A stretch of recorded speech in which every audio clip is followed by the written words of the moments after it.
Қайырлы күн достар. Бүгін осындай үлпілдек, өте жұмсақ, таңғы асқа май жұтпайтын құймақтар жасаймыз.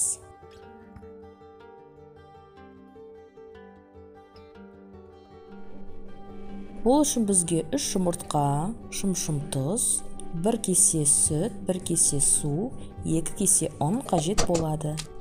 Ең алдымен жұмыртқаларымызды жарып, тұзбен бірге жақсылап араластырамыз.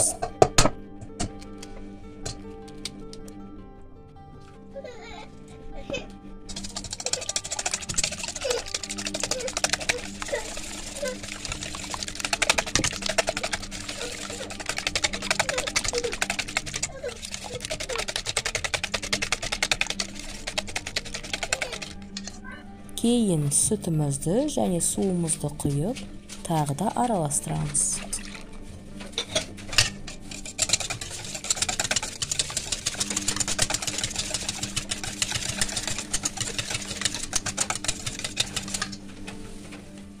Ұнымызды міндетті түрде електен өткізіп аламыз.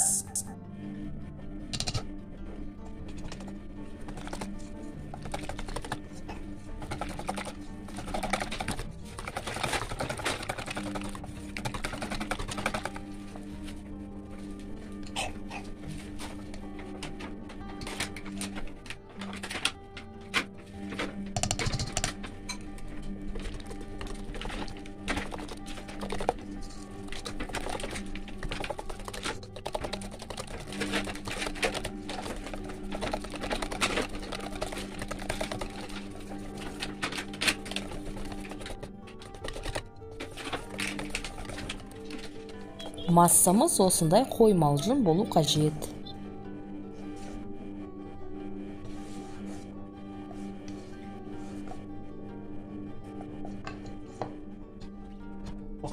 Табамызға майды құйып, қыздырып, құймақтарымызды пісіреміз.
Баршаларыңызға ас болсын.